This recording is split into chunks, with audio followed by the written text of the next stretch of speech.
నమస్కారం. నరేంద్ర మోదీ ప్రభుత్వం 8 వసంతాలని పూర్తి చేసుకుంది. ఈ 8 వసంతాల కాలంలో అనేక అభివృద్ధి సంక్షేమ కార్యక్రమాలని నరేంద్ర మోదీ ప్రభుత్వం ఏర్పాటు చేసింది. మరి నరేంద్ర మోడీ ప్రభుత్వం సాధించిన విజయాలు, నిర్దేశించుకున్న లక్ష్యాలకు సంబంధించి దూరదర్శన్ యాదగిరి ప్రత్యక్ష ప్రసారం ద్వారా చర్చా కార్యక్రమాన్ని ఏర్పాటు చేసింది. అభివృద్ధి సంక్షేమ ఫలాలు అట్టడుగు స్థాయి వారికి అందాలి, ముఖ్యంగా కనిష్ట ప్రభుత్వం గరిష్ట పాలన అనే నినాదంతో నరేంద్ర మోడీ ప్రభుత్వం ముందుకెళ్తోంది. సబ్కా సాత్ సబ్కా వికాస్ అనే మౌలిక సూత్రంతో అందరూ బాగుండాలి, అందరికీ శ్రేయోదాయకమైన ఫలితాలు అందాలనేటటువంటి విశ్వాసంతో నరేంద్ర మోడీ ప్రభుత్వం కృషి చేస్తోంది. ముఖ్యంగా సమాఖ్య స్ఫూర్తితో వ్యవహరిస్తూ అన్ని రాష్ట్రాలను కలుపుకుపోతూ టీమిండియా స్పిరిట్తో ప్రభుత్వం ముందడుగు వేస్తోంది. మరి ఈ 8 సంవత్సరాల కాలంలో నరేంద్ర మోదీ ప్రభుత్వం ఎలాంటి అభివృద్ధి సంక్షేమ కార్యక్రమాలను ఏర్పాటు చేసింది, ముఖ్యంగా ఈ అభివృద్ధి ఫలాలు క్షేత్రస్థాయి వరకు ఏ విధంగా తీసుకెళ్తోంది, గ్రామీణ భారతావనికి ఏ విధంగా పెద్దపీట వేస్తోంది, ముఖ్యంగా యువతకు ఉద్యోగ ఉపాధి అవకాశాలను ఏ విధంగా కల్పించింది, రైతులకు ఏ విధంగా భరోసాను అందిస్తోంది, ఈ అంశాలని సమగ్రంగా ఈరోజు ఈ ప్రత్యక్ష ప్రసారం ద్వారా ఏర్పాటు చేసిన చర్చా కార్యక్రమంలో విశ్లేషించుకుందాం. ఈనాటి మన చర్చా కార్యక్రమానికి ప్రత్యేక అతిథిగా సీనియర్ జర్నలిస్ట్ అలాగే రాజకీయ సామాజిక అంశాల విశ్లేషకులు బి అమరేంద్రరావు గారు వచ్చేశారు. అమరేంద్రరావు గారు, ఈ ప్రత్యక్ష ప్రసారం ద్వారా ఏర్పాటు చేసిన చర్చా కార్యక్రమానికి స్వాగతం.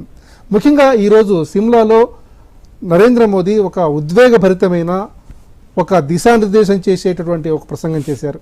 ప్రధానంగా కేంద్రంలో బీజేపీ ప్రభుత్వం 8 సంవత్సరాలు పూర్తి చేసుకున్న సందర్భంగా గరీబ్ కళ్యాణ్ సమ్మేళనం పేరుతో ఏర్పాటైన ఈ బహిరంగ సభలో తమ ప్రభుత్వ ప్రాధాన్యాలను రాబోయే 2 సంవత్సరాల్లో ఏం చేయబోతున్నాం, ముఖ్యంగా అట్టడుగు వర్గాలకు పేద ప్రజలకు ఏ విధంగా అభ్యున్నతి చేకూర్చబోతున్నాం అనే అంశంపై స్పష్టంగా ఆయన ప్రణాళికను అందించారు. మరి నరేంద్ర మోదీ ప్రసంగంలోని ముఖ్యాంశాలని ఈ సందర్భంగా మనం ఏ విధంగా సమీక్ష చేసుకోవాలి? ఈరోజు అంటే మోడీ అధికారం చేపట్టి ఒక 8 ఏళ్ళు పూర్తయిన సందర్భంగా ప్రధానమంత్రిగా ఆయనకు అభినందనలు తెలియజేస్తూ, ముఖ్యంగా ఈ 8 సంవత్సరాల్లో అంటే 2014 తర్వాత ఆ తర్వాత ఇప్పటికీ పరిస్థితుల్లో ఏ విధంగా తేడా ఉందనే విషయాన్ని ఆయన ఈరోజు చాలా స్పష్టంగా ఆయన ప్రసంగంలో సిమ్లాలో చెప్పడం జరిగింది. 2014లో ముఖ్యంగా ఎక్కడ చూసినా ఏ విషయంలో చూసినా కూడా అవినీతి విషయంలో కానీ లేకపోతే ఇతర విషయాల్లో కానీ ప్రతిరోజు ఏదో ఒక ఫ్రంట్ లైన్లో ఒక వార్త రావటం, దాని మీద చర్చ జరగటం, టీవీల్లో కానీ లేకపోతే మిగతా పేపర్లలో కానీ ఇక్కడ వేరే దాంట్లో ఎక్కడ చూసినా కూడా దీనికి సంబంధించినటువంటి ప్రధానమైనటువంటి వార్తలు ఆ రోజుల్లో ఎక్కువగా చలామణిలో ఉండేవి. మోడీ అధికారంలోకి వచ్చిన తర్వాత ఆయన ఒక స్పష్టమైన ఒక విధానంతో పోవడం వల్ల, ఒక నిర్దిష్టమైనటువంటి ఆలోచనతో పోవడం వల్ల, ముఖ్యంగా 2014లో ఆయన అధికారంలోకి రాగానే దేశంలో ముఖ్యంగా ప్రజలందరూ ఆరోగ్యంతో ఉండాలనే దాంతో మిషన్ ఇంద్రధనస్ అనే ఒక ప్రోగ్రాం ఆయన చేపట్టడం జరిగింది. దాని ద్వారా ఎన్నో సంవత్సరాల నుంచి ముఖ్యంగా గ్రామీణ ప్రాంతంలో ఉన్నటువంటి పిల్లలను కానీ లేకపోతే ఇతర వ్యాధులతో బాధపడే వారికి ఎన్నో సంవత్సరాల నుంచి పట్టి పీడిస్తున్నటువంటి వ్యాధులకి కోరింత కానీ లేకపోతే రకరకాల హెపటైటిస్ కానీ ఇంకా రకరకాలైనటువంటి మన వేరే రకాలైనటువంటి అంటువ్యాధులు, ఎన్నో రకాల అంటువ్యాధులు ఉన్నాయి. అంటువ్యాధులు అన్నిటినీ ఒక దూరం చేయాలన్న ఉద్దేశంతో 2022 నాటికి మొత్తం దూరం చేయాలన్న ఉద్దేశంతో ఆయన 2014లో అధికారంలోకి రాగానే అప్పుడు నడ్డా గారు ఆరోగ్య శాఖ మంత్రిగా ఉన్నారు. ఆ సమయంలో ఈ విధానాన్ని తీసుకొచ్చారు. దానిలో భాగంగా ఈరోజు దానికి సంబంధించిన అనేక రకమైన టీకాలు ఈరోజు ముఖ్యంగా ప్రపంచంలోనే భారతదేశాన్ని అంటే ఎంత ఇప్పుడు ఈరోజు కోవిడ్ కానీ లేకపోతే ఇతరతర వ్యాధులు ఎన్నో రకరకాలైనటువంటి జబ్బులు ఈరోజు ప్రపంచాన్ని పట్టుపీడిస్తున్నాయి. ఇటువంటి సమయంలో భారతదేశం నుంచి ఏ రకమైనటువంటి ఎగుమతులు మనం ఇస్తున్నాం అనేది మనం చాలా స్పష్టంగా కోవిడ్ కాలంలో చాలా క్లియర్గా మనం చూసాం. అయితే మీరు అవినీతి గురించి ఇందాక ప్రస్తావించారు. వ్యవస్థలో అవినీతి అనేది గతంలో ఒక ముఖ్యమైన భాగంగా ఉండేది. ప్రస్తుతం ఎక్కడా అవినీతి మరక అనేది లేకుండా స్వచ్ఛమైన సుపరిపాలన మేము అందిస్తున్నాం. ముఖ్యంగా దేశ ప్రజల భద్రతే వారి సంక్షేమమే మా ప్రధాన కర్తవ్యం. ఆ దిశగానే మేము ముందుకెళ్తాం. వారి యోగక్షేమాలకు నిరంతరం పాటుపడతామని ఈరోజు సిమ్లా బహిరంగ సభ సాక్షిగా మరోసారి ప్రధానమంత్రి నరేంద్ర మోదీ స్పష్టం చేశారు. ముఖ్యంగా సేవ, సుపరిపాలన, పేదల సంక్షేమం, ఈ 3 అంశాలు ఈ మౌలిక సూత్రాలుగా మేము ముందుకెళ్తామని ప్రధానమంత్రి చెప్పారు. మరి ఈ అంశాల వారీగా ప్రధాన పరిపాలన మనం ఈ 8 సంవత్సరాలలో ఏ విధంగా మనం సమీక్ష చేసుకోవాలి? ఇప్పుడు మోడీ అధికారంలోకి వచ్చిన తర్వాత ఈ రోజు వరకు దాదాపు 8 సంవత్సరాలు దాటిపోయింది. 9వ సంవత్సరంలో అడుగుపెడుతున్న సందర్భంగా కూడా ఇప్పటివరకు మేజర్గా ఆయన మీద నిర్దిష్టమైనటువంటి ఆరోపణలు కానీ లేకపోతే ఆయన మంత్రివర్గ సహచరుల మీద కానీ ఎక్కడ కూడా ఆరోపణలు వచ్చినటువంటి దాఖలాలు ఎక్కడ కూడా మనకు కనిపించినట్లేదు. ముఖ్యంగా మోడీ అధికారంలోకి వచ్చిన తర్వాత చాలా కఠినమైనటువంటి నిర్ణయం నోట్ల మార్పిడి. నోట్ల మార్పిడి అనేది నిర్ణయం తీసుకురావటం అనేది చాలా పెద్ద నోట్ల రద్దు అనేది చాలా సంచలనాత్మకమైనటువంటి నిర్ణయం. దానివల్ల ఈ దేశంలో అసలు ఎవరు డబ్బులు ఏ విధంగా ఉపయోగిస్తున్నారు, ఉగ్రవాదుల చేతుల్లో ఎంత ఉంటుంది లేకపోతే మాఫియా చేతుల్లో ఎంత ఉంటుంది అనే దాని మీద ఒక నిర్దిష్టమైనటువంటి ఒక ఐడియా లేకపోవటం వల్ల అసలు డబ్బులు ఎక్కడికి పోతున్నాయి, ఏం జరుగుతుంది, ఎవరెవరు ఏ రకమైనటువంటి కార్యక్రమాలు చేస్తున్నారు, సరిహద్దు ప్రాంతాల్లో శత్రు దేశాలకు ఏ విధంగా సాయం చేస్తున్నారనే దాని మీద ఒక నిర్దిష్టమైనటువంటి ఆలోచన లేకుండా ఈ డబ్బులు మొత్తం చలామణిలో ఉండటం, ఆ తర్వాత పాకిస్తాన్ నుంచి కానీ లేకపోతే బంగ్లాదేశ్ నుంచి కానీ ఇతర దేశాల నుంచి మన దేశానికి రకరకాల రూపాల్లో అక్కడ ఉన్నటువంటి నోట్ల కట్టలు మనం అక్కడ ముద్రణ జరిగి 2016 నవంబర్ 8న డిమానిటైజేషన్ నరేంద్ర మోదీ ప్రకటించారు. ముఖ్యంగా నల్లధనం వెలికి తీయటానికి, ఉగ్రవాద కార్యకలాపాలు నిరోధించడానికి, అనధికారిక ఆర్థిక వ్యవస్థను నిలువరించడానికి, అట్లాగే డిజిటల్ లావాదేవీలను అత్యధికంగా పెంచడానికి ఈ డిమానిటైజేషన్ తీసుకొస్తున్నట్లుగా ప్రధాని చెప్పారు. అయితే నల్లధనం వెలికితీత అనేటువంటి ఒక ప్రధానమైన బృహత్తర కార్యక్రమం ఈ పెద్ద నోట్ల రద్దు వల్ల ఎంతవరకు సాఫల్యమైంది? ముఖ్యంగా ఒక ప్రభుత్వం ఒక నిర్ణయం తీసుకున్నప్పుడు కొన్ని సాహసోపేతమైనటువంటి నిర్ణయాలు తీసుకోవడానికి కొన్ని విషయాల్లో దూకుడుగా వ్యవహరించవలసి ఉంటుంది. అప్పటి వరకు అసలు రోడ్లు రద్దు చేస్తామా లేదా, నోట్లు రద్దు చేస్తే ఏ విధంగా ఉంటుందనే విషయాన్ని తన సహచార మంత్రులకు కూడా చెప్పకుండా చాలా కాన్ఫిడెన్షియల్గా ఆ విషయాన్ని దాచిపెట్టి కేవలం ఆర్బీఐ గవర్నర్తో లేకపోతే ఇతర మెయిన్ ఉన్న అధికారులతోటి ప్రధానమంత్రి ఒక సమన్వయ సమావేశం ఏర్పాటు చేసుకొని అసలు రద్దు చేస్తే ఏ విధంగా చేయాలి, ఇప్పుడున్న 500 నోట్లు, ఆ తర్వాత 1000 నోటు, ఆ తర్వాత 2000 అంటే కొత్తగా 2000 నోటు పెట్టాలి అని దాని మీద ఒక నిర్దిష్టమైనటువంటి ఆలోచన చేసి ఆ విషయంలో చాలా సక్సెస్ అనే చెప్పాలి. అంతవరకు నిజంగా అసలు ఈ దేశంలో కరెన్సీ ఎంత ఉంది అంటే మనం ప్రభుత్వం ముద్రణ ఎంత ఎప్పుడో దాదాపు చాలా సంవత్సరాల కింద ముద్రణ చేసాం, తర్వాత అదే కంటిన్యూ అవుతుంది. అసలు రియల్గా ఈ దేశంలో ఉన్నటువంటి సంపద ఎంత, నోట్లు ఎంత అనే విషయం మీద ఒక స్పష్టమైనటువంటి లెక్కలు లేకపోవడం మనం చాలా స్పష్టంగా చూసాం. అయితే ఈ నల్లధనం ఎంత బయటకు వచ్చింది లేకపోతే ఏమైందనే విషయం వదిలిపెడితే కొత్తగా ఈ ధనం అంటే ఈ నోట్లు రావడం వల్ల పాత నోట్లు మొత్తం రద్దు అవ్వడం వల్ల ఎవరైనా దాచిపెట్టుకున్నా కూడా నిరుపయోగంగా కొత్తగా దానివల్ల జరిగింది ఏం లేదు. ఈరోజు కరెక్ట్గా అంటే ఈరోజు భారతదేశంలో ఎంత ముద్రణ అనేది కరెక్ట్గా ఉంది, ఎన్ని రూపాయలు, 500 రూపాయలు ఎంత ఉంది, 2000 ఎంత ఉందనే దాని మీద, 100 రూపాయలు ఎంత ఉంది దాని మీద ఒక నిర్దిష్టమైన ఒక లెక్క అయితే ఉంది. ఆ లెక్క ప్రకారం ఈరోజు ఉండటం వల్లనే ఈరోజు దాదాపు మనం సరిహద్దు ప్రాంతాల్లో ఉన్న సర్జికల్ స్ట్రైక్ను చాలా సక్సెస్ఫుల్గా చేయగలిగాం. దానికి ప్రధానంగా డిమానిటైజేషన్ ద్వారా బ్యాంకింగ్ ఆర్థిక వ్యవస్థలోకి దాదాపుగా 94% మేర నగదు మళ్ళీ బ్యాంకుల్లో జమైనట్టుగా ఆర్బీఐ తన నివేదికలో స్పష్టంగా చెప్పింది. మరి నల్లధనాన్ని వెలికి తీయటం అనేటువంటి ముఖ్యమైన అంశం, దీన్ని ఎంతవరకు మనం సఫలీకృతంగా భావించాలి? ప్రధానంగా అనధికారిక ఆర్థిక వ్యవస్థ నిరోధానికి ఎంతవరకు దోహదపడింది?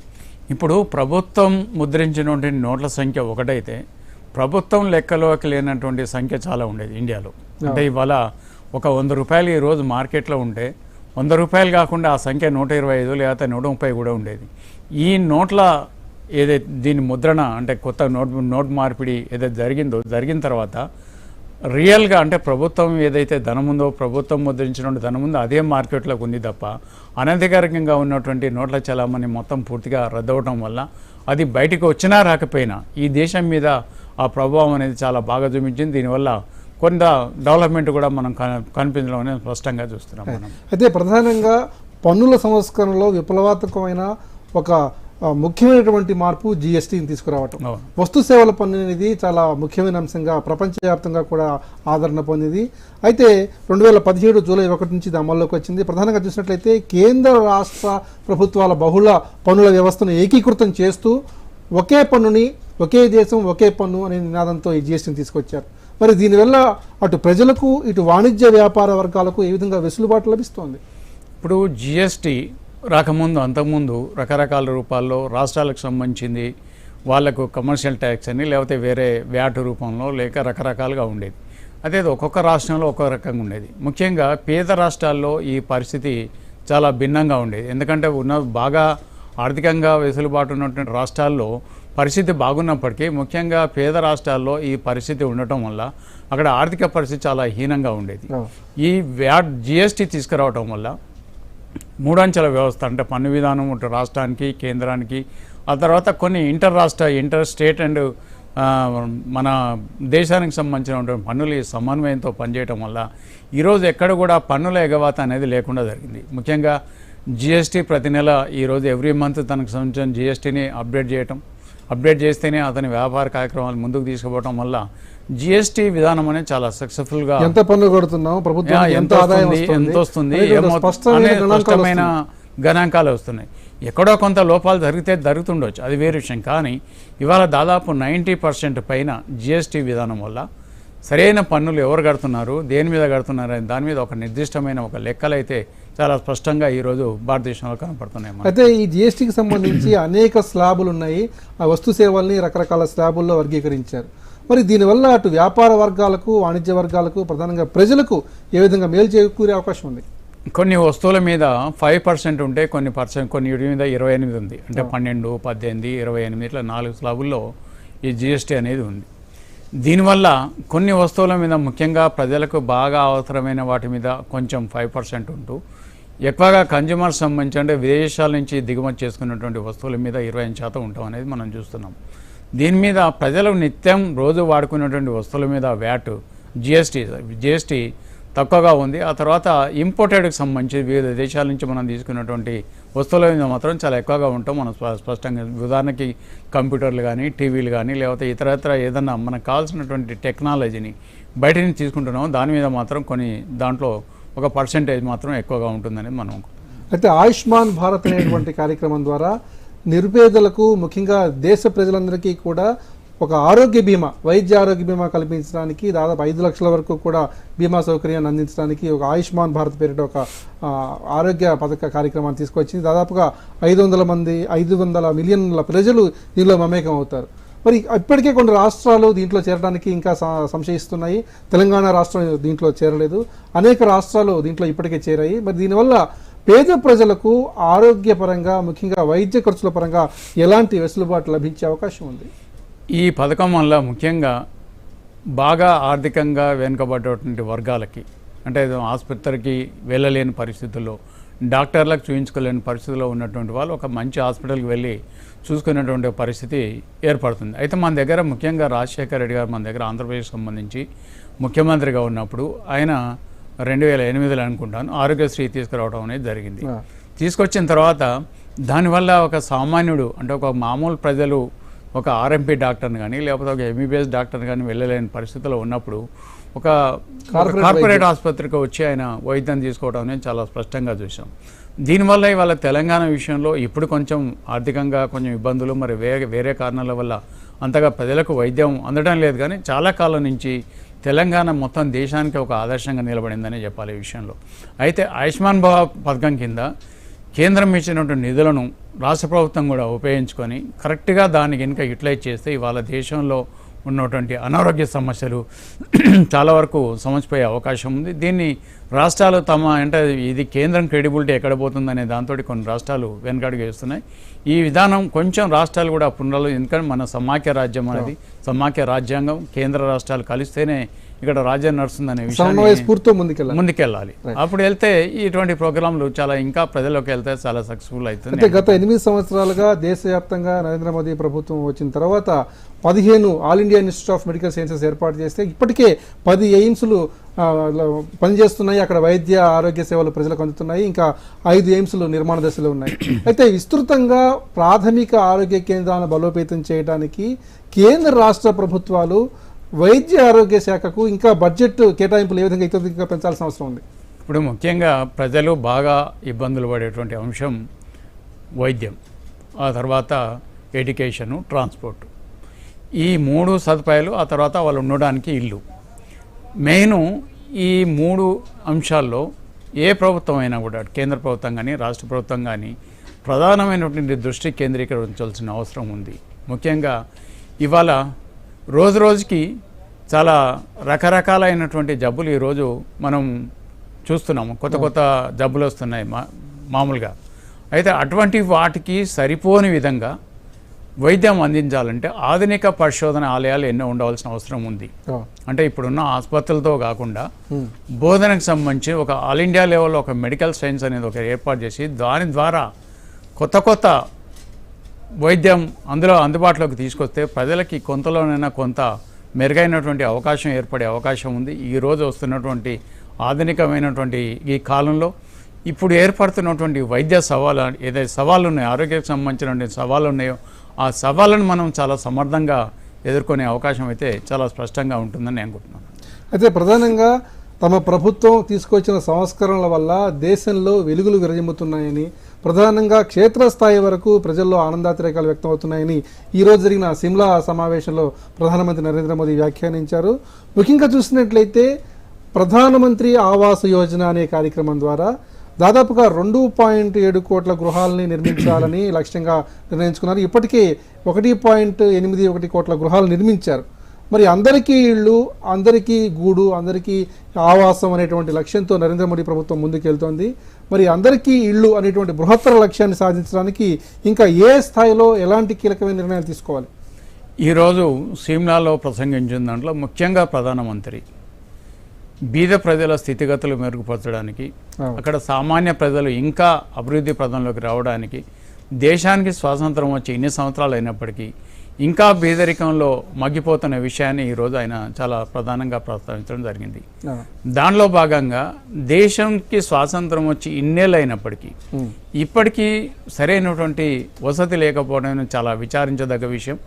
సో దాన్ని దృష్టిలో పెట్టుకొని ఈరోజు భారతదేశంలో ముఖ్యంగా ఇల్లు లేకుండా, అంటే ఎవరైతే ఇల్లు లేకుండా ఉన్నారో, ఆవాస్ అంటే యోజన లేకుండా ఉన్నారో వాళ్ళ కోసం ఖచ్చితంగా ఇల్లు నిర్మాణం చేయాలనే దాని మీద ప్రధానమంత్రి తన దృఢ నిశ్చయంతో ఉన్నారు. దానిలో భాగంగానే గ్రామీణ ప్రాంతాల్లో ఉన్నటువంటి బాగా బీదరికంలో ఉన్నటువంటి నిజంగా ఇల్లు లేనటువంటి వ్యక్తులను గుర్తించి వాళ్ళ కోసం వాళ్ళు ఉండడానికి కావాల్సినటువంటి వసతి ఏర్పాటు చేయడానికి చాలా బృహత్తరమైన ప్రణాళిక తీసుకోవడం జరిగింది.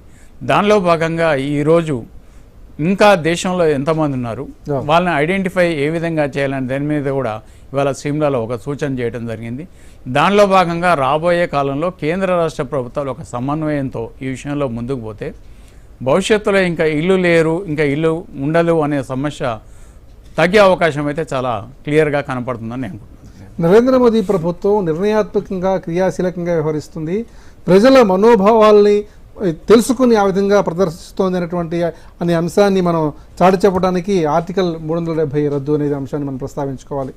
ఆగస్టు 5వ తేదీ 2019న లోక్సభ సాక్షిగా అమిత్ షా ఈ నిర్ణయాన్ని ప్రకటించారు. జమ్మూ కాశ్మీర్ అలాగే లడఖ్లను ప్రధాన స్రవంతిలోకి తీసుకురావడానికి ఆర్టికల్ 370ని రద్దు చేసినట్లుగా ప్రకటించారు. మరి ఎప్పటి నుంచో నానుతున్నటువంటి ఈ సమస్యను ఏకోన్ముఖంగా అందరినీ సమన్వయం చేస్తూ ఒక సామరస్య దృక్పథంతో ఈ ప్రధానమైనటువంటి ఆర్టికల్ రద్దు చేయడాన్ని ఎట్లా చూడాలంటారు? 370 ఆర్టికల్ అంటే మన దేశం స్వాతంత్రం వచ్చినప్పుడు 1947లో మన దేశంలో దాదాపు ఒక 500కు పైగా సంస్థానాలు ఉండేవి. ఈ 500కు పైగా ఉన్నటువంటి సంస్థలు ఎవరికి వారు అంటే రాజులుగా ఉంటాం. మన దేశం ఎప్పటి నుంచో మొఘల్ సామ్రాజ్యం, అంతకుముందు ఎప్పటి నుంచో కూడా మన దేశం ఒక భాగాలుగా ఉండేది. ఎక్కడ కూడా దేశం మొత్తం ఒక సమైక్యంగా లేదు. బ్రిటిష్ కాలంలో కూడా వాళ్ళకు అనుకూలమైనటువంటి వ్యక్తులు ఎవరైతే ఉంటారో వారి కోసం ఒక సంస్థానాలు ఏర్పాటు చేసి ఆ సంస్థానాల ద్వారా వచ్చేటువంటి కప్పాన్ని బ్రిటిష్ రాజులు తీసుకొని దాని ద్వారా ఒక సమగ్రమైనటువంటి ఒక పరిపాలన అందించడం అనేది మనం ఆ టైంలో చూసాం. ఆ విధంగా ఎంతమంది ఉన్నారు ఆ సమయంలో, నిజంగా ఈ రాష్ట్రంలో దేశంలో ఎంతమంది ఉన్నారంటే 500 మంది పైగా సంస్థానాలు ఈ దేశంలో ఉండేవి. దాంట్లో ముఖ్యంగా జమ్మూ కాశ్మీర్కి సంబంధించి మిగతా దేశాలు 49 నాటికి ఒక అనుకూలమైనటువంటి దిశలో వచ్చినప్పటికీ జమ్మూ కాశ్మీర్లో అధికారంలో ఉన్నటువంటి అప్పుడు ప్రీతం సింగ్ ఒక మహారాజు అయితే ఉన్నాడో ఆయన లేదు మేము దేశంలో కలవడానికి మేము ఇష్టంగా లేము, మేము అవసరమైతే పాకిస్తాన్లో కలుతాం తప్ప భారతదేశంలో మాత్రం విలీనం కాదు అని చెప్పి ఒక ప్రతిపాదన తీసుకురావడం జరిగింది. దీన్ని అప్పుడు బాగా అధికారంలో ఉన్నటువంటి ప్రధాని జవహర్లాల్ నెహ్రూ కానీ లేకపోతే సర్దార్ వల్లభాయ్ పటేల్ లాంటి నాయకులు కానీ అప్పుడు అధికారంలో ఉన్న వాళ్ళు దీన్ని బాగా లోతుగా ఆలోచించి ఈ దేశం నిజంగా కాశ్మీర్ ఇంకా పాకిస్తాన్లో కలిస్తే అనునిత్యం మనం పాకిస్తాన్తో పోరాటం చేయవలసి ఉంటుంది, భవిష్యత్తులో చాలా ఇబ్బందులు ఉంటాయనే దాంతో ఒక దృష్టితోటి మనం పాకిస్తాన్ని కలవకూడదనే దాంతో వాళ్ళు కొన్ని డిమాండ్స్ పెట్టడం జరిగింది. ఆ డిమాండ్ల ప్రకారం అక్కడ భూములు ఎవరు కూడా కొనుగోలు చేయకూడదు, భారతదేశంలో ఉన్న వాళ్ళు ఎవరు కూడా కొనుగోలు చేయవద్దు, లేకపోతే ఎవరైనా ఒక కాశ్మీర్ అమ్మాయిని పెళ్లి చేసుకుంటే వాళ్ళకి పౌరసత్వం అనేది కాశ్మీర్ పౌరసత్వం రాదు అనే విధంగా చాలా రకరకాల డిమాండ్లతోటి 9-10 డిమాండ్లతోటి ఆ రోజు కాశ్మీర్ రాష్ట్రం ఏర్పాటు చేయడం జరిగింది. ముఖ్యంగా ఆ రోజు 370 అధికరణ ప్రత్యేకించి తమ స్వయం ప్రతిపత్తి కోసం, కాశ్మీర్ అనేది స్వయం ప్రతిపత్తి కోసం తమ పాలన తామే చేసుకునే విధంగా అక్కడ 2 జెండాలు ఉండేవి. మిగతా భారతదేశంలో ఒక 2-3 ఉన్నప్పటికీ అక్కడ మాత్రం 2 జెండాలు ఉండేవి. అయితే అక్కడ జాతీయ పతాకాన్ని అవమానపరిచినా కూడా ఎటువంటి కేసులు ఉండవు పాకిస్తాన్, అది జమ్మూ కాశ్మీర్లో. దీన్ని అంతా దృష్టిలో పెట్టుకొని ముఖ్యంగా భారతీయ జనతా పార్టీ మొదటి నుంచి ప్రధానంగా పాకిస్తాన్ నుంచి సీమాంతర ఉగ్రవాదుల నుంచి ఈ ఆర్టికల్ 370 రద్దు చేయడం వల్ల పెను ప్రమాదం పొంచి ఉంటుందని అప్పటిదాకా పాలకులు భావించారు. ఈ పరిస్థితుల్లో ఎటువంటి అలజడులు లేకుండా చాలా సామరస్యపూర్వకంగా సమన్వయ దృక్పథంతో అటు నరేంద్ర మోదీ, అమిత్ షా ద్వయం ఈ ఆర్టికల్ 370 రద్దు చేయడాన్ని సక్సెస్ఫుల్గా దీన్ని ప్రజల ముందు ఉంచడాన్ని ఎట్లా చూడాలి? ఇప్పుడు 370 ఆర్టికల్ అంటే 35A ఈ 2 అంశాలను చాలా ప్రభుత్వాలు అంటే తమ ముస్లింలకు వ్యతిరేకంగా వెళ్తే అక్కడ ఏం జరుగుతుంది మిగతా దేశం తేనెతుట్టెగా భావించారు. మిగతా దేశంలో ఉన్నటువంటి ప్రజలు మొత్తం ఈ అంశాన్ని కనుక ముందుకు తీసుకెళ్తే మొత్తం ముస్లిం సమాజం మొత్తం మాకు వ్యతిరేకం అవుతుందనే ఒక భావన ఆ ప్రజల్లో ఉంది. అయితే మొదటి నుంచి కూడా ఈ అంశాన్ని ఆర్ఎస్ఎస్ కానీ లేకపోతే స్వయం సేవక సంఘం కానీ భారతీయ జనతా పార్టీ ఈ అంశాన్ని బాగా వ్యతిరేకిస్తుంది. మొదటి నుంచి కూడా 370 అనే అంశాన్ని లీడ్ తీసుకొని ముందుకు పోతున్నటువంటి సందర్భాలు చాలా చూసాం.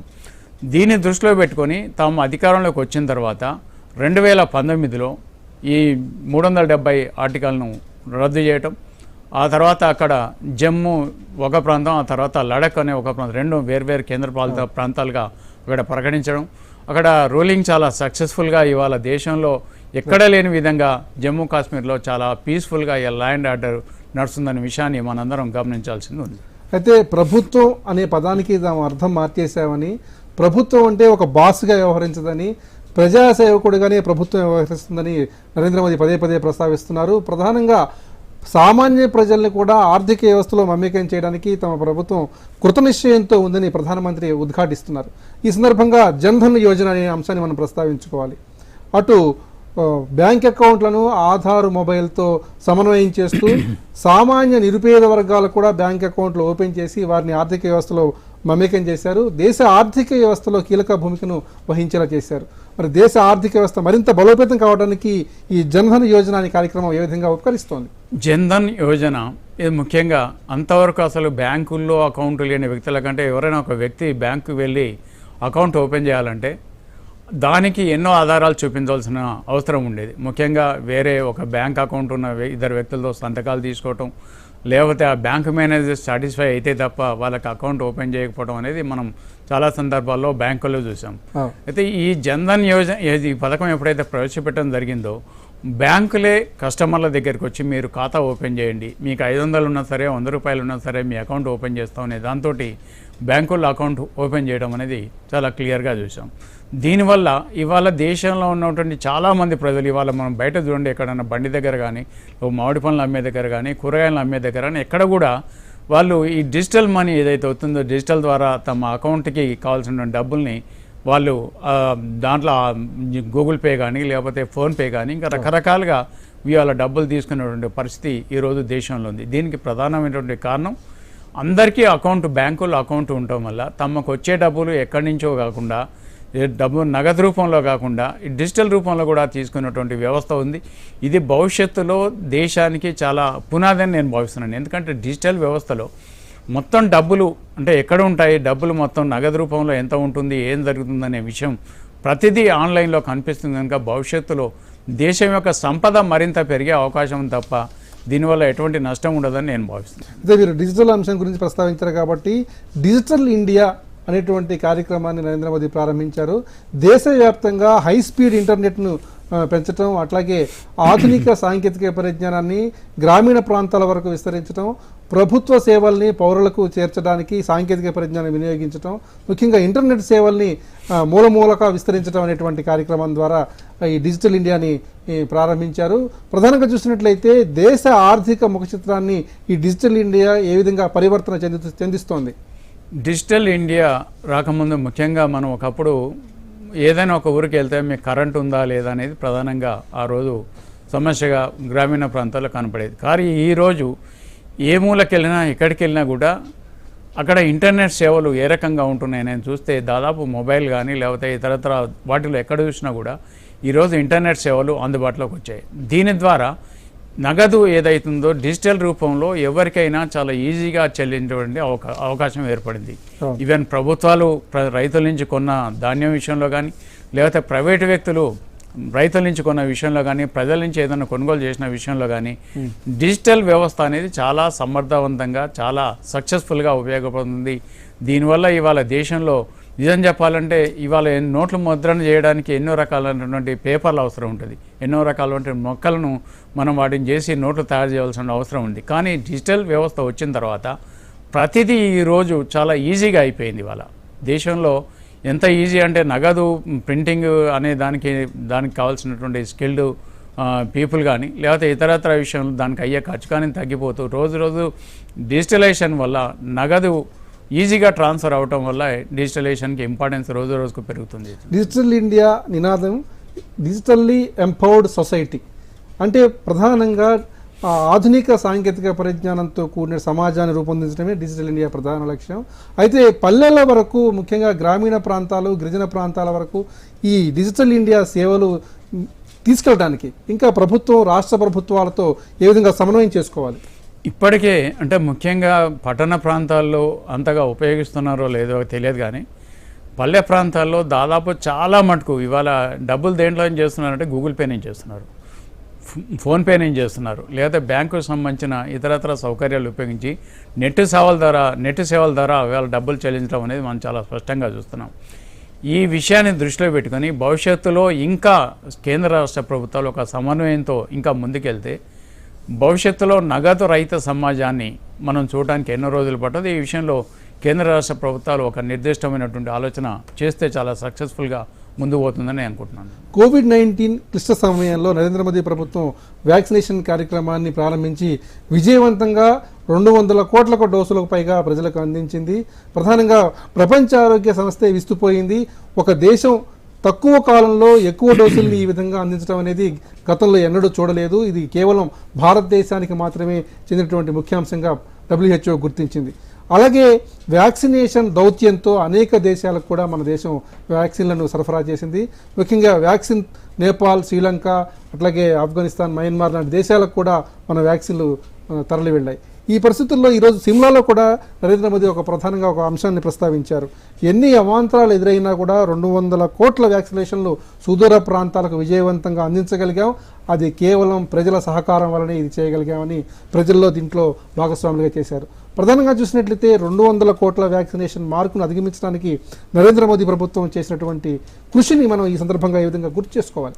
అసలు కోవిడ్ సందర్భంగా మనం మొత్తం ప్రపంచాన్ని చూస్తే దీనికి కావాల్సినటువంటి వ్యాక్సిన్ ఏ రష్యానో లేకపోతే అమెరికానో లేకపోతే బాగా అభివృద్ధి చెందినటువంటి దేశాల్లో కోవిడ్కి సంబంధించిన వ్యాక్సిన్ ఉత్పత్తి చేస్తాయి. వాటిని ఆధారంగానే ఇవాళ మిగతా దేశాల్లో బతికేటటువంటి పరిస్థితి. కోవిడ్ అనేది చాలా డేంజరస్ వ్యాధి, ఒకరి నుంచి ఒకరికి వస్తూ చాలా పెద్ద ఎత్తున మరణాలు సంభవిస్తున్నాయి అనే క్రమంలో భారతదేశంలో ముఖ్యంగా నరేంద్ర మోడీ గారు దీని మీద బాగా కాన్సన్ట్రేషన్ చేసి 2 సంస్థల ద్వారా ఇక్కడి నుంచి మనకు కావాల్సినటువంటి వ్యాక్సిన్ తయారు చేయించి ఆ వ్యాక్సిన్ మనతో పాటు భారతదేశంలోనే కాకుండా మిగతా ఆర్థికంగా సామాజికంగా బాగా వెనుకబడేటువంటి దేశాలతో పాటు ఇంకా కొన్ని దేశాలు ఇప్పుడిప్పుడే అభివృద్ధి చెందిన దేశాలకు కూడా ఇక్కడి నుంచి వ్యాక్సిన్ పంపించడం వల్ల చాలా దేశాలు ఇవాళ ప్రపంచంలో ఉన్నటువంటి చాలా దేశాలు తమ ప్రాణాలను నిలబెట్టడంలో భారతదేశం అగ్రగామిగా నిలబడింది. అందుకనికే ఈరోజు అమెరికాలో ఉన్నటువంటి ట్రంప్ కంటే కూడా భారతదేశంలో ఉన్నటువంటి మోడీ చాలా ఇంపార్టెంట్ అయినటువంటి వ్యక్తిగా ఎదిగాడు. కారణం ఏంటంటే కోవిడ్ను కంట్రోల్ చేయడంలో మోడీ సర్కార్ చాలా సక్సెస్ఫుల్గా వ్యవహరించింది. ఆయన తీసుకున్నటువంటి నిర్ణయాల వల్ల భారతదేశంలో కోవిడ్ను అసలు మరణాల సంఖ్య కూడా చాలా తక్కువ స్థాయిలో జరిగిందనేది ఇవాళ ప్రపంచవ్యాప్తంగా చర్చ జరుగుతుంది. దీంతో ఇవాళ ఎక్కడికి వెళ్ళినా కూడా ప్రధానమంత్రి ప్రపంచవ్యాప్తంగా ఎక్కడికి వెళ్ళినా కూడా మోడీ అంటే జయో అనే ఒక నినాదాలు ఈరోజు ప్రపంచంలో మొత్తం కూడా వినపడుతున్నాయి. దానికి ప్రధానమైనటువంటి కారణం హెల్త్ విషయంలో మోడీ ప్రభుత్వం ఒక చిత్తశుద్ధితోటి ఒక సంకల్పంతో ఒక ముందుకు తీసుకుపోవటం వల్లనే ఈరోజు ఈ పరిస్థితి ఏర్పడిందని నేను అనుకుంటున్నాను. అయితే కేంద్రంలో బీజేపీ ప్రభుత్వం 8 సంవత్సరాలు పూర్తి చేసుకున్న సందర్భంగా ఈరోజు హిమాచల్ ప్రదేశ్లో గరీబ్ కళ్యాణ్ సమ్మేళన్ అనే కార్యక్రమం ఏర్పాటు చేశారు. అయితే ఈ ప్రధాన కార్యక్రమం మరో ముఖ్యాంశానికి కూడా వేదికైంది.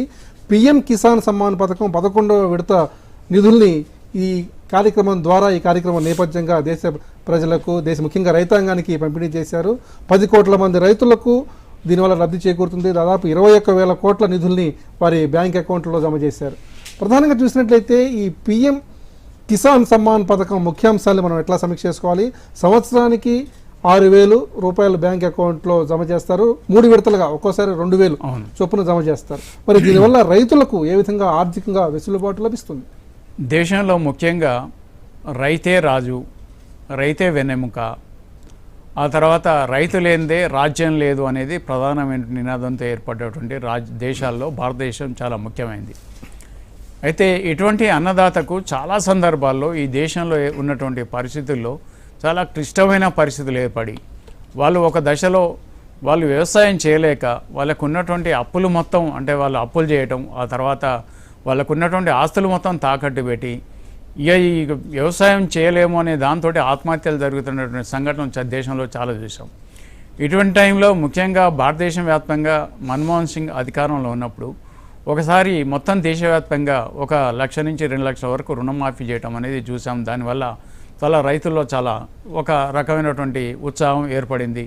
ఆ తర్వాత ఉన్నటువంటి పరిస్థితుల్లో రైతుల గురించి పట్టించుకోకపోవడం, ఆ తర్వాత రైతుల్ని ఆదుకున్నటువంటి పరిస్థితి లేదు. ముఖ్యంగా తెలంగాణ రాష్ట్రం విషయానికి వస్తే మిగతా ఎక్కడ కూడా రైతుల్ని ఆదుకున్నటువంటి పరిస్థితి లేదు.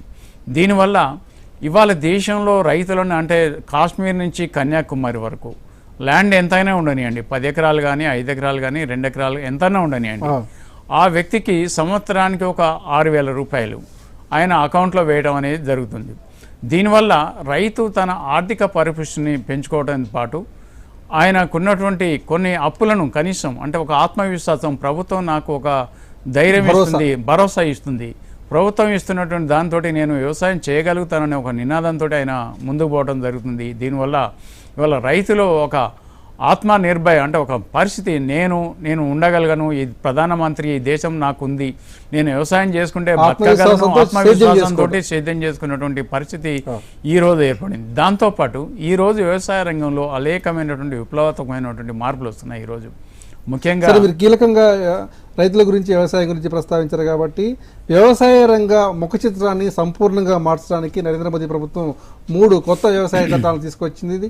అయితే కారణాంతరాల వల్ల ఆ చట్టాలని వెనక్కి తీసుకున్నారు. అయితే నరేంద్ర మోదీ ఈ విషయంలో కీలకమైన వ్యాఖ్య చేశారు పార్లమెంట్ సాక్షిగా. నేను తీసుకున్న ఈ నిర్ణయం ఎప్పటికైనా మంచిదని దేశ ప్రజలు గుర్తిస్తారు, రైతులు గుర్తిస్తారు, అది కాలమే దీనికి సమాధానం చెబుతుందని ఆయన అన్నారు. మరి ఈ రైతులకు సంబంధించినటువంటి 3 కొత్త వ్యవసాయ చట్టాల విషయంలో వీటి అమలు విషయంలో ఎందుకని కేంద్ర ప్రభుత్వం ఏకాభిప్రాయాన్ని సాధించలేకపోయింది? సాగునీటి చట్టాలు ముఖ్యంగా రైతులకు సంబంధించినటువంటి తీసుకొచ్చినటువంటి 3 చట్టాలు ముఖ్యంగా వారు పండించేటువంటి పంటలను ఇతర ప్రాంతాల్లో అమ్మటం, ఆ తర్వాత వాళ్ళు ఒక కార్పొరేట్ కంపెనీలకు తప్ప మామూలు వాటికి అమ్మలేరనే ఒక అపనమ్మకం అనేది ప్రభుత్వం మీద ఏర్పడటం మొదలైన కారణాల వల్ల ప్రభుత్వం మీద రైతులకు పూర్తిగా వ్యతిరేకత వచ్చింది. ముఖ్యంగా పంజాబ్, ఆ తర్వాత మిగతా హర్యానా, మొత్తం ఉత్తరాది రాష్ట్రాల్లో దీని మీద బాగా వ్యతిరేకత ఏర్పడి కొన్ని నెలల పాటు దీని మీద ఉద్యమం నడవటం అనేది చాలా స్పష్టంగా చూసాం. అయితే ఒక దేశ ప్రధానిగా తను తీసుకున్నటువంటి నిర్ణయానికి ప్రజలు ఇబ్బంది పడకూడదన్న ఒక నిర్ణయంతో ఈ విధానం వల్ల రైతులకి నష్టం జరుగుతుందని భావిస్తున్నాం కనుక ఈ సాగునీటి చట్టాలను మేము రద్దు చేస్తున్నామని ప్రధానమంత్రి చాలా గౌరవంగా ఒక ప్రకటన చేశారు. ప్రకటన చేయడమే కాకుండా ఆ చట్టాలను మొత్తం ఉపసంహరించుకున్నారు. అయితే భవిష్యత్తులో ఏదైనా ఒక కొత్త చట్టం తీసుకొచ్చినప్పుడు కొన్ని విధానాలు దానిలో కొన్ని అర్థం కాకపోవడం వల్ల అది భవిష్యత్తులో ఏ విధంగా ఉంటుందని దాని మీద కూడా ఒక నిర్దేశించిన ఆలోచన లేకపోవడం వల్ల కొంత వ్యతిరేకత ఏర్పడింది. ముఖ్యంగా మనం ఈరోజు భారతదేశంలో చూస్తే రాజీవ్ గాంధీ ప్రైమ్ మినిస్టర్గా ఉన్నప్పుడు ఈ దేశంలో కంప్యూటర్ వ్యవస్థీకరణ తీసుకురావడానికి సన్నాహాలు చేయడం జరిగింది. చేసిన సందర్భంలో ఆ సమయంలో చాలా అంటే ఇవాళ ఉన్నటువంటి కమ్యూనిస్ట్ పార్టీ కానీ లేకపోతే ఇతర రాజకీయ పార్టీలు దీన్ని పూర్తిగా వ్యతిరేకించాయి. అంటే దేశంలో ఇది తీసుకొస్తే నిరుద్యోగ పడుతుంది, ఉద్యోగాలన్నీ పోతాయని తోటి చాలా పెద్ద ఎత్తున నిరసన వ్యక్తం చేశాయి. కానీ రాను రాను క్రమేణా ఇవాళ ప్రపంచవ్యాప్తంగా ఉన్నటువంటి మార్కెటింగ్, పోటీతత్వం వీటన్నిటి వల్ల ఇవాళ కంప్యూటర్ లేనిదే, ఒక మొబైల్ లేనిదే బతకలేనటువంటి పరిస్థితిలో ఈరోజు ప్రజలున్నారు. దానికి వ్యతిరేకించిన వారు కూడా ఈరోజు మొబైల్ తోటి ముందుకు సాగుతున్నటువంటి పరిస్థితి ఉంది. అయితే అదేవిధంగా ఈ చట్టం వల్ల కొన్ని నష్టాలు ఉన్నాయని చెప్పినప్పటికీ భవిష్యత్తులో ఈ విధానం తీసుకొని వస్తే కొంత డెవలప్మెంట్ జరగవచ్చనే భావన రైతుల్లో రావచ్చు అనేది ప్రధానమంత్రి ముఖ్యంగా ఆయన చెప్తున్నటువంటి మాటల ఉద్దేశం. అయితే ఇంతటితో వదిలిపెట్టకుండా దేశంలో ఆధునికమైనటువంటి టెక్నాలజీతో వ్యవసాయం చేయాలి. వ్యవసాయం అనేది ఏదో సనాతనమైన పాత పద్ధతుల్లో కాకుండా ఆధునికమైన ఒక టెక్నాలజీ ఎప్పటికప్పుడు కాలానుగుణంగా మార్పులు చేసి దానిలో ముఖ్యంగా ఇవాళ క్రిమిసంహారక మందులు కానీ లేకపోతే మామూలు రసాయనిక ఎరువులు కానీ వాటిల్లో వస్తున్నటువంటి మార్పులు ఆర్గానిక్ పరంగా ఏ విధంగా చేయాలని దాని మీద ఎప్పటికప్పుడు ఒక సమగ్రమైనటువంటి వ్యవసాయక విధానాన్ని ఈరోజు భారతదేశంలో తీసుకురావడం జరుగుతుంది. దీనిలో భాగంగా ఇవాళ డ్రోన్లను ఉపయోగించి ముఖ్యంగా పెస్టిసైడ్స్ ఏ విధంగా స్ప్రే చేయాలి, వాటిని ఏ విధంగా వాటి మీద చేస్తే ఫలితం ఉంటుంది దాని మీద ఇవాళ చాలా చోట్ల ఇవాళ ఆ ప్రయోగాలు చేస్తున్నారు. ఎవరికి వాళ్ళు రైతులు తమ సొంతంగా కొనుగోలు చేయటం, ఆ తర్వాత దాన్ని ఉపయోగించుకొని ముందుకు పోవడం అనేది ఈరోజు చాలా సందర్భాల్లో మనం చూస్తున్నాం. అయితే దేశంలో వ్యవసాయ రంగం తర్వాత ఎక్కువ మందికి ఉద్యోగ ఉపాధి అవకాశాలు ఇస్తున్న సెక్టార్ ఎంఎస్ఎంఈ సెక్టార్.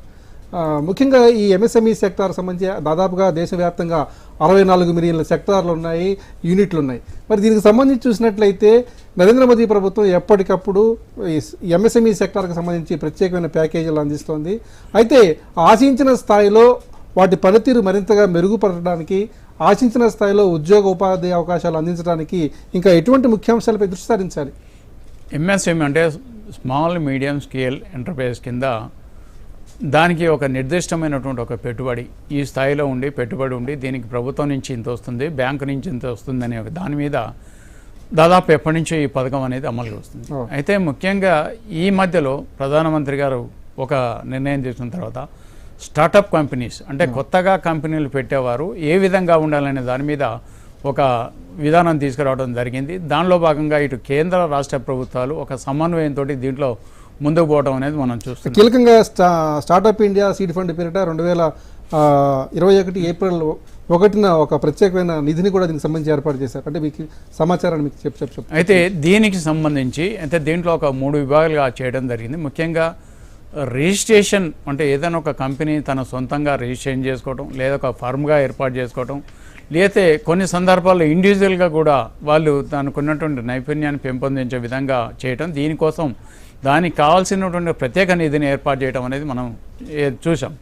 అయితే దీంట్లో ఎంత భాగం దీన్ని ఉపయోగించుకుంటున్నారు, ఎంత ఉపయోగపడుతుందని చెప్పడానికి అయితే దాంట్లో ముఖ్యంగా ఒక 10 సంవత్సరాలు మించి ఉండకుండా, ఆ తర్వాత వాళ్ళ టర్నోవర్ ఒక 100 కోట్లకు పైన ఉండకుండా, ఆ తర్వాత వీళ్ళు ఇమ్మీడియట్లీ షేర్ మార్కెట్లోకి పోకుండా తమ కాళ్ళ మీద తాము నిలబడి తాము నిలబడటం కాకుండా కొంతమందికి ఒక 100 మందికి 1000 మందికి ఉపాధి అవకాశం కల్పించే విధంగా ఈ స్టార్టప్ ఇండియా అనే దాని మీద తీసుకురావడం. అంటే కీలకంగా ఈ రోజు జరిగిన సిమ్లా బహిరంగ సభలో కూడా దీనికి సంబంధించి ప్రధానమంత్రి కీలకంగా వ్యాఖ్య చేశారు.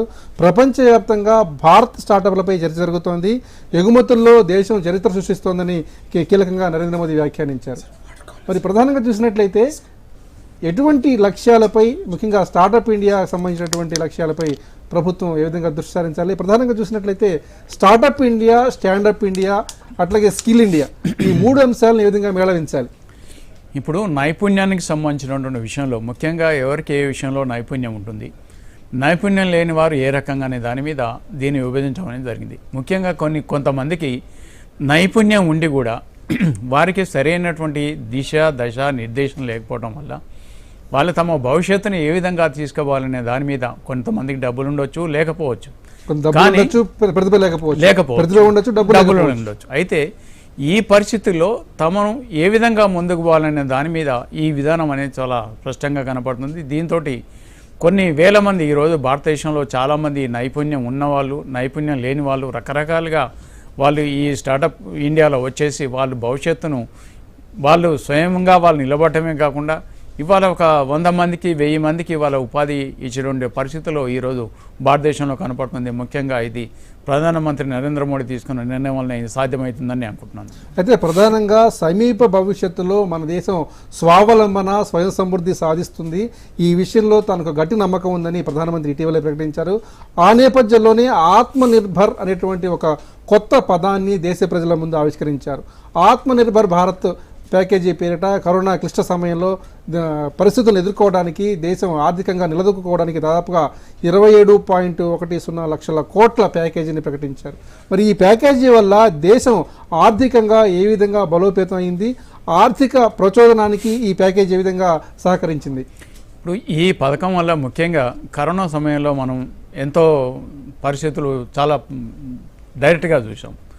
కొన్ని వేల మంది కరోనా విషయం ప్రకటించగానే, లాక్డౌన్ ఉంటుందని ప్రకటించగానే కొన్ని వేల మంది తమ ప్రాంతాన్ని వదిలిపెట్టి ఇంకో ప్రాంతానికి నడిచి వెళ్ళటం, లేకపోతే రకరకాలుగా వెళ్ళటం వల్ల ఈ దేశంలో ఆర్థిక పరిస్థితి ఏ విధంగా ఉందనే దానికి ఒక ఉదాహరణగా చూసి దాంట్లో ముఖ్యంగా మైగ్రెంట్స్ కోసం ఈ స్కీమ్ తీసుకురావడం జరిగింది. దీనివల్ల వాళ్ళు ఉన్నటువంటి ప్రాంతాల్లో ఉపాధి అవకాశాలు పెంచడంతో పాటు వాళ్ళ కాళ్ళ మీద వాళ్ళని నిలబడే విధంగా, అంటే భవిష్యత్తులో దేశంలో ఎటువంటి పరిస్థితి వచ్చినా కూడా ఇబ్బందులు రాకుండా తమ్మంతట తాము తమ కాళ్ళ మీద తాము నిలబడే విధంగా ఉండేందుకు ఈ పథకాన్ని ప్రవేశపెట్టడం జరిగింది. దీనిలో భాగంగా కొంతమందిని దీంట్లో చేర్చడం, ఆ తర్వాత వాళ్ళకి కావాల్సినటువంటి నైపుణ్యాన్ని కానీ వాళ్ళకి కావాల్సినటువంటి ఉపాధిని కానీ కల్పించడం అనేది చాలా స్పష్టంగా చూసాం మనం. అయితే ప్రపంచవ్యాప్తంగా గణాంకాలు మనం గమనించినట్లయితే దాదాపుగా 80-90% సాంక్రమిక వ్యాధులు అనేవి కేవలం తాగునీటి కలుషితం కావడం వల్లనే వస్తున్నాయని అధ్యయనం స్పష్టంగా చెబుతోంది. ఈ విషయాన్ని ప్రపంచ ఆరోగ్య సంస్థ కూడా ధృవీకరించింది. ఈ విషయాన్ని దృష్టిలో ఉంచుకుని నరేంద్ర మోదీ ప్రభుత్వం జల్ జీవన్ మిషన్ అనేటువంటి ఒక కొత్త కార్యక్రమాన్ని ప్రారంభించింది. ప్రధానంగా దేశ ప్రజలకు 2024 కల్లా స్వచ్ఛమైన పరిశుభ్రమైన తాగునీరు అందించడమే లక్ష్యంగా ముందుకెళ్తోంది. చూసినట్లయితే ఏ స్థాయిలో ఎటువంటి జాగ్రత్తలు తీసుకోవడం ద్వారా ముఖ్యంగా గ్రామీణ ప్రాంతాల వరకు పరిశుభ్రమైన నీరు అందించడానికి కేంద్ర రాష్ట్ర ప్రభుత్వాలు ఏ విధంగా సహకారాన్ని అందించుకోవాలి, సమన్వయ దృక్పథంతో వ్యవహరించాలి? ఇప్పుడు ఈ మిషన్ ద్వారా ముఖ్యంగా ఈ రోజుకి చాలా గ్రామీణ ప్రాంతాల్లో మంచినీటి దొరకనటువంటి ఇబ్బంది చాలా పరిస్థితులు చూస్తున్నాం. ముఖ్యంగా వాళ్ళు ఉన్నటువంటి ప్రాంతంలో నీటిలో ఉన్నటువంటి కొన్ని కలుషితమైనటువంటి వ్యవస్థల వల్ల, లేకపోతే ఇతరత్ర కారణాల వల్ల, రాసాయనికం సంబంధించినటువంటి దానివల్ల వాళ్ళు తాగేటటువంటి నీటిలో సరి అయిన విధంగా దాంట్లో లవణాలు అంటే పోషకాలు ఉండకపోవడం వల్ల చాలా రకాలుగా ప్రజలు ఇబ్బంది పడుతుండని చాలా క్లియర్గా చూస్తున్నాం. దీనికోసం ఈ విధానం ద్వారా ముఖ్యంగా ప్రజలకి చాలా మంచినీరు ఏ విధంగా అందించాలి వాళ్ళకు అనే దాని మీద చాలా సమగ్రమైనటువంటి ఒక అధ్యయనం జరిగింది. దానిలో భాగంగా కొన్ని రాష్ట్ర ప్రభుత్వాలు ఈ పాటికే కేంద్రంతో కలిసి వస్తున్నప్పుడు కొన్ని రాష్ట్రాలు ఈ పథకాన్ని తామే చేస్తున్నాం అనే దాంతో ముఖ్యమైన చేయడం జరుగుతుంది. ముఖ్యంగా తెలంగాణ రాష్ట్రం లాంటి ప్రాంతంలో ఈ పరిస్థితి చాలా ఎక్కువగా కనపడుతుంది. అయితే ఎవరేమనుకున్నప్పటికీ ముఖ్యంగా కావాల్సింది ఈరోజు దేశంలో సామాన్య ప్రజలకి, ముఖ్యంగా అట్టడుగు వర్గాల్లో ఉన్న వారికి ఒక మంచినీరు లభించడం చాలా ముఖ్యమైనటువంటి విషయం.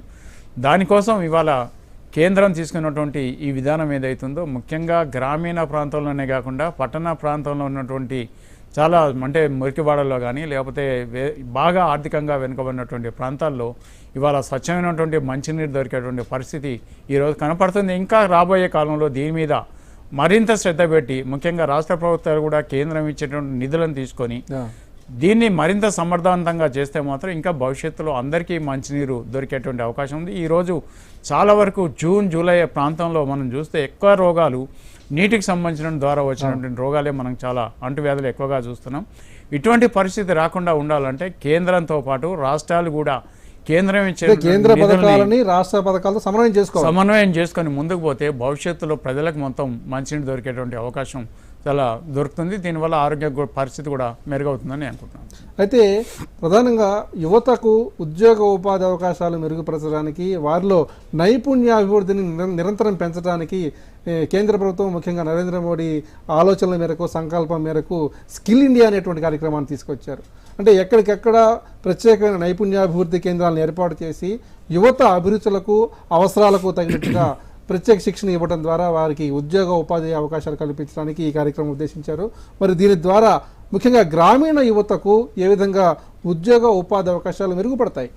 ఇవాళ చాలా ప్రాంతాల్లో ప్రధానమంత్రికి సంబంధించినటువంటి కొన్ని వెబ్సైట్లు అంటే ఉద్యోగ అవకాశాలు ఎక్కడ ఉన్నాయనే దాని మీద చాలా క్లియర్గా కొన్ని సైట్స్ ఉన్నాయి. ఆ సైట్స్ ద్వారా ఎవరైతే చదువుకున్నారో చదువు మధ్యలో మానేసిన వారు కొంతమంది అయితే, చదువుకున్న వాళ్ళు కొంతమంది అయితే ఎక్కడెక్కడ ఏ విధంగా ఉండాలి, నైపుణ్యం ఏ విధంగా తీసుకొని ముందుకు పోవాలనే దాని మీద వాళ్ళకు కావాల్సినటువంటి మొత్తం సమాచారం వెబ్సైట్లో లభించేటువంటి పరిస్థితి. దీన్ని తీసుకొని వాళ్ళ ముఖ్యంగా సరైనటువంటి దారి లేక, వాళ్ళకి చెప్పేటటువంటి మనుషులు లేక ఎవరైతే ఇబ్బందులు పడుతున్నారో ఇవాళ వాళ్ళంతా ఈ నైపుణ్యాన్ని తీసుకొని ప్రధానమంత్రి ఉన్నటువంటి వెబ్సైట్ని తీసుకొని ఆ వెబ్సైట్ ద్వారా ముందుకెళ్ళేటువంటి పరిస్థితి ఇవాళ మనం చాలా స్పష్టంగా చూస్తున్నాం. అయితే ప్రధానమంత్రి గతిశక్తి యోజన ఈ కార్యక్రమం ద్వారా దేశవ్యాప్తంగా మౌలిక వస్తువులు మెరుగుపరచడం, అట్లాగే రోడ్డు రైలు మార్గాల కనెక్టివిటీని పెంచడం, అట్లాగే ఇన్ఫ్రాస్ట్రక్చర్ను లాజిస్టిక్స్ని పెంచడం అనేటువంటి అంశాన్ని ప్రధానంగా దీని ద్వారా అమలు చేయబోతున్నారు.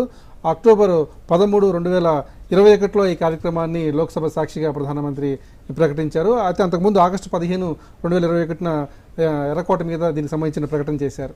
ముఖ్యంగా చూసినట్లయితే ఏ దేశమైనా మౌలిక వస్తువుల పరికల్పన అభివృద్ధి ద్వారానే విజయం సాధిస్తుంది, అభివృద్ధి సాధిస్తుంది. అందుకు ఉదాహరణలుగా జపాన్, కొరియా ఇట్లాంటి ముఖ్యమైన దేశాలను మనం ప్రస్తావించవచ్చు. మరి ఆ దేశాల స్ఫూర్తితో అభివృద్ధిని సాధించడానికి, మౌలిక వస్తువులను పెంచడానికి ఏ విధంగా ఈ గతిశక్తి యోజన ఉపకరిస్తుంది? ముఖ్యంగా ఏదైనా ఒక ప్రాంతం అభివృద్ధి జరగాలంటే కనెక్టివిటీ అనేది చాలా ఇంపార్టెంట్. అది రైలు మార్గం కావచ్చు, రోడ్డు మార్గం కావచ్చు, ఇతరత్ర ఏదైనా ఒక రవాణా మార్గం ఉంటే తప్ప ఆ ప్రాంతం అభివృద్ధి అనేది అంత పెద్దగా జరిగే అవకాశం లేదు. అయితే దీనికోసం చాలా ఇవాళ కేంద్రంలో ఉన్నటువంటి ప్రధానమంత్రి బాగా నిర్లక్ష్యం గురిగాబడ్డ ప్రాంతాలకి ప్రధానమంత్రి సడక్ యోజన అంటే గ్రామీణ ప్రాంతాలకి నేరుగా ఎక్కడైతే రోడ్డు సౌకర్యం లేదో ఆ ప్రాంతానికి ప్రధానమంత్రి నిధి నుంచే అక్కడ డబ్బులు వెచ్చించి ఆ తర్వాత అక్కడ కనెక్టివిటీ పెంచడం, ఆ తర్వాత ఆ ప్రాంతంలో ఇంకా ఏదైతే వసతులు సరిగ్గా లేవో దానికోసం నేరుగా కేంద్రం నుంచే నిధులు ఇవ్వటం ఇవాళ మనం చాలా ప్రత్యక్షంగా చూస్తున్నాం.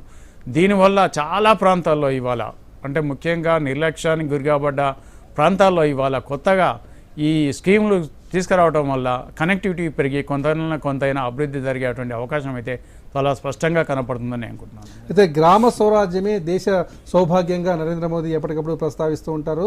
ఇందులో భాగంగా గ్రామీణ ప్రాంతాలకు నేరుగా కేంద్ర ప్రభుత్వాల నుంచి నిధులు అందించేటువంటి వెసులుబాటుని కల్పించారు. అయితే ఇది సమాఖ్య స్ఫూర్తికి విరుద్ధం. ముఖ్యంగా రాష్ట్ర ప్రభుత్వాలకు నిధులు ఇవ్వాలి, మేము గ్రామాలకు ఆ నిధుల్ని బట్వాడా చేస్తామని కొంతమంది ముఖ్యమంత్రులు ప్రస్తావిస్తున్నారు. కేసీఆర్ కూడా ఇదే అంశాన్ని కూడా ప్రస్తావించారు. మరి నేరుగా గ్రామాలకు నిధుల్ని పంపిణీ చేయడం ద్వారా ఎటువంటి ప్రయోజనాలు చేకూరుతాయి? ముఖ్యంగా స్వచ్ఛమైన పాలన ఏ విధంగా అందుతుంది? జవాబుదారీతనానికి, పారదర్శకతకు ఏ విధంగా పెద్దపీట వేయచ్చు? ముఖ్యంగా గ్రామీణ ప్రాంతాల్లో అంటే ఇవాళ ఉన్నటువంటి రాజకీయ పరిస్థితుల వల్ల ఏదైనా ఒక ప్రాంతంలో తన పార్టీకి సంబంధించినటువంటి నాయకులు లేకపోతే, లేకపోతే ఆ ప్రాంతంలో తమ పార్టీకి సంబంధించినటువంటి ఎమ్మెల్యే లేకపోతే, ఇంకా ఎవరైనా వేరే వాళ్ళు ఉంటే వాళ్ళు ఏ విధంగా ఆ ప్రాంతాన్ని అభివృద్ధి చేయాలంటే ఆ ప్రాంతాన్ని పూర్తిగా నెగ్లెక్ట్ చేసి, పూర్తిగా నిర్లక్ష్యం చేసి మిగతా సమాజంతో కలవకుండా ఉన్నటువంటి పరిస్థితులు మనం చాలా కొంతకాలంగా ఎంతో కాలంగా చూస్తూ ఉన్నాం. అయితే ఇది 1900 రాజీవ్ గాంధీ అధికారంలో ఉన్నప్పుడు గ్రామ పంచాయతీలకు నేరుగా నిధులు ఇవ్వటం అనేది, గ్రామ పంచాయతీలకు డైరెక్ట్గా నిధులు ఇవ్వటం అనేది చూసాం. ఆ తర్వాత దీని మీద అప్పుడు ఉన్నటువంటి ప్రభుత్వాలు కొన్ని వ్యతిరేకించినప్పటికీ గ్రామీణ ప్రాంతాల్లో ప్రజల యొక్క బాగోగులు అక్కడ బాగుపడాలన్నా వాళ్ళ డ్రైనేజ్ విషయంలో కానీ, మంచినీటి విషయంలో కానీ, మిగతా విషయంలో ఏదైనా కొంచెం అభివృద్ధి జరగాలంటే గ్రామీణ ప్రాంతాలకే నేరుగా నిధులు ఇవ్వాలనే దాని మీద ఆ రోజు ఇవ్వడం జరిగింది. అయితే ఆ తర్వాత మిగతా గ్రామీణ ప్రాంతాల్లో ముఖ్యంగా నక్సలిజం బాగా ఉన్నటువంటి ప్రాంతాల్లో మన్మోహన్ సింగ్ ప్రభుత్వం తీసుకున్నటువంటి ఉపాధి హామీ పథకం కూడా చాలా ఉపయోగపడింది. దానివల్ల ఇవాళ చాలా ప్రాంతాల్లో నక్సలిజం అనేది కొంచెం తగ్గిపోవడానికి కారణమైంది. అదే విషయాన్ని దృష్టిలో పెట్టుకొని ప్రధానమంత్రి గారు ఈరోజు అంటే గత ప్రభుత్వం చేసింది ఈ ప్రభుత్వం కాదు, అంటే ఈ ప్రభుత్వానికి నేను సేవకుడిని, నేను రాజును కాదనే ఒక దాంతో ముఖ్యంగా గ్రామీణ ప్రాంతాలు ఏ విధంగా అభివృద్ధి చెందాలి, అక్కడ ఉన్నటువంటి పరిస్థితులు ఏ విధంగా ఇచ్చేయాలనే దానితో ఒక నిర్దిష్టమైనటువంటి ఒక ప్రణాళికతోటి ఒక నిధులు విడుదల చేయడం జరుగుతుంది. దీని మీద ముఖ్యంగా కొంతమంది ప్రాంతీయ పార్టీలు, ముఖ్యంగా కేంద్రంతో సంబంధం లేనటువంటి ప్రాంతీయ పార్టీలు సహజంగానే వ్యతిరేకించడం అనేది అభ్యంతరం వ్యక్తం చేస్తే దానిలో భాగంగానే ఇవాళ తెలంగాణ ప్రభుత్వం కూడా ఈ విషయంలో ప్రభుత్వాన్ని కేంద్ర ప్రభుత్వాన్ని వ్యతిరేకిస్తూ మాట్లాడటం మనం చాలా సందర్భాల్లో చూస్తున్నాం. అయితే పెట్టుబడులను సులభతరం చేస్తూ ఆవిష్కరణల్ని పెంచడానికి అట్లాగే మేధో సంపత్తికి రక్షణ కల్పించడానికి మేక్ ఇన్ ఇండియా అనేటువంటి కార్యక్రమాన్ని నరేంద్ర మోదీ ప్రభుత్వం ముందుకు తీసుకొచ్చింది. మరి మేక్ ఇన్ ఇండియా అనేటువంటి కార్యక్రమం ద్వారా దేశవ్యాప్తంగా వాణిజ్య వ్యాపార రంగాలు ఏ విధంగా ముందుకెళ్తాయి, ప్రధానంగా చూసినట్లయితే ఔత్సాహిక పారిశ్రామికవేత్తలకు ఈ మేక్ ఇన్ ఇండియా కార్యక్రమం ఏ విధంగా ఉపయోగపడుతుంది? ఇవాళ దిగుమతుల విషయానికి వస్తే ముఖ్యంగా మనం ఏ వస్తువులు ఏ దేశం నుంచి దిగుమతులు చేసుకుంటాం అనే విషయానికి వస్తే ఇవాళ దాదాపు ఒక 30 నుండి 40% ఓన్లీ కంప్యూటర్ల మీదనే ఖర్చు పెట్టేటువంటి పరిస్థితి ఈరోజు మనం చూస్తున్నాం. అయితే ఈ విధానం నుండి దూరం పోవాలంటే ముఖ్యంగా మేక్ ఇన్ ఇండియా, ఇండియాలో తయారయ్యే వస్తువులకే భవిష్యత్తు, అంటే దాన్నే మనం ప్రమోట్ చేయాలనే ఉద్దేశంతో మేక్ ఇన్ ఇండియా అనే ఒక స్కీమ్ తీసుకురావడం జరిగింది. దానిలో భాగంగా కొంతమంది ఇప్పటికీ కొన్ని పరిశ్రమలు పెట్టినప్పటికీ ఇంకా దాని నుంచి అనుకున్నటువంటి స్థాయిలో మాత్రం రిజల్ట్ రాలేదని అనుకుంటున్నాను. ఈ విషయంలో ఇంకా చాలా గట్టిగా, అంటే ప్రభుత్వం దానికి కావాల్సినటువంటి మౌలిక వసతులు కల్పించడం, ఆర్థిక వసతులు కల్పించడం, వారికి కావాల్సినటువంటి భూమి లేదా ఇతర విషయాల్లో విద్యుత్ విషయంలో కానీ లేకపోతే సబ్సిడీల విషయంలో కానీ చాలా ప్రోత్సాహకరంగా ఉండి ఇంకా సులభతరం చేస్తే భవిష్యత్తులో ఇవాళ చైనా నుంచి మనం చిన్న వస్తువును దిగుమతి చేసుకునే పరిస్థితి ఉండదు. ఇంకా ఇటువంటి పరిస్థితి రాకుండా ఉండాలంటే ఈ విషయంలో చాలా స్ట్రాంగ్గా ఇంకా ప్రభుత్వం ఇంకా లోతుగా పోవాల్సిన అవసరం అయితే ఉందని నేను అనుకుంటున్నాను. మేక్ ఇన్ ఇండియా కార్యక్రమానికి సంబంధించి సమగ్రమైనటువంటి ప్రణాళిక రూపొందించుకోవడమే కాకుండా రాష్ట్రాలను ఇందులో భాగస్వామ్యం చేయాలి. ఎప్పటికప్పుడు నిరంతర పర్యవేక్షణతో ఈ కార్యక్రమాన్ని విజయవంతం చేయాల్సిన అవసరం ఎంతైనా ఉంది. అయితే ప్రధానంగా చూసినట్లయితే ఈరోజు సిమ్లాలో నరేంద్ర మోదీ కీలకమైన వ్యాఖ్య చేశారు. 130 కోట్ల మంది శ్రేయస్సే నా లక్ష్యం, అదే నా జీవిత పరమావధి అని ఆయన వ్యాఖ్యానించారు. సుపరిపాలన, సేవ, శ్రేయస్సు ఈ 3 అంశాలకు తాను పెద్దపీట వేస్తానని, రాబోయే రోజుల్లో కూడా దేశ ప్రజల సేవకి తన జీవితాన్ని అంకితం చేస్తానని, దేశ ప్రజలకు సేవ చేస్తూ వారి సేవలో మమేకమవుతానని ప్రధానమంత్రి ప్రకటించారు. మరి 8 వసంతాల నరేంద్ర మోదీ పరిపాలన అభివృద్ధి, సంక్షేమం అనేటువంటి 2 కళ్ళతో ముందుకెళ్తోంది. ఈ పరిపాలన మరింత విజయవంతంగా కొనసాగాలి. అభివృద్ధి సంక్షేమ కార్యక్రమాలు అట్టడుగు స్థాయి వరకు చేరాలని దేశ ప్రజలందరూ కూడా ఆకాంక్షిస్తున్నారు. ఇది దూరదర్శన్ యాదగిరి ప్రత్యక్ష ప్రసారం ద్వారా ఏర్పాటు చేసిన 8 వసంతాల నరేంద్ర మోదీ పరిపాలన అనే ప్రత్యేక కార్యక్రమం. ఈ కార్యక్రమాన్ని ఇంతటితో ముగిద్దాం. కార్యక్రమంలో పాల్గొన్న అమరేంద్రరావు గారికి ప్రత్యేకంగా ధన్యవాదాలు. నమస్కారం.